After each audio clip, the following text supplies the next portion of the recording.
please don't forget to like, comment, and subscribe with the bell on.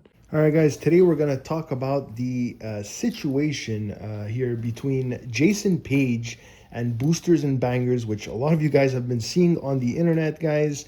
The whole trade scandal drama between Jason Paige and Boosters and Bangers, who's the vendor at the show, who basically like called out Jason Paige. Listen, guys, we're not going to talk about the actual trade. You guys know the trade was the promo ASG graded Charizard signed and inscribed by Jason Paige, which he valued at about $150 based on his autograph cost and also for his inscription cost. He valued it at $150. A lot of you guys would argue that's way too much.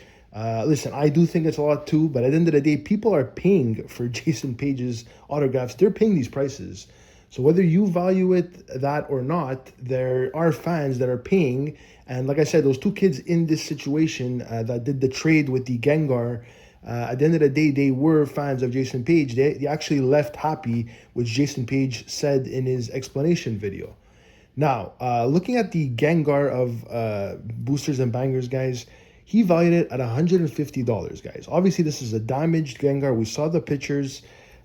He believes it's 150 because it could get a PSA 1, which honestly, guys, I find ridiculous because he's saying it's automatically a PSA 1 based on the condition, which obviously it could be a 2, a 3, it could be authentic.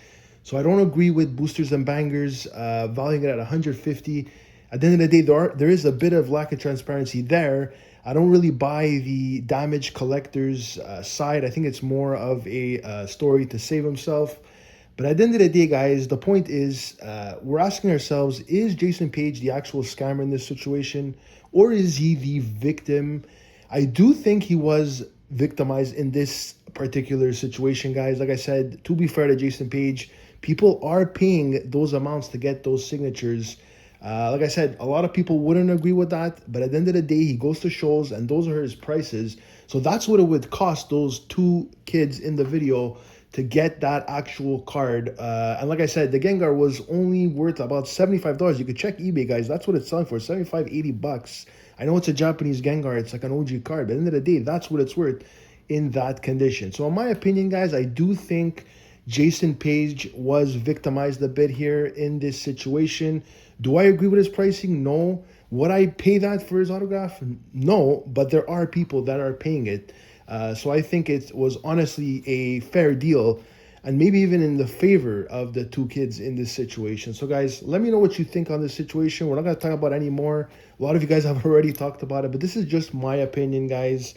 Like I said, Jason Paige, yeah, I know he's an OG. A lot of you guys think he's annoying, whatever. But at the end of the day, he is showing up to those shows, paying for his boots, and selling what he has to sell to get by, guys. So at the end of the day, I do think he was kind of victimized here. So anyways, that's my opinion. I hope you guys enjoyed it. Let me know what you think down below in the comments. I'm Anjan. I'm out of here. Take care and ciao.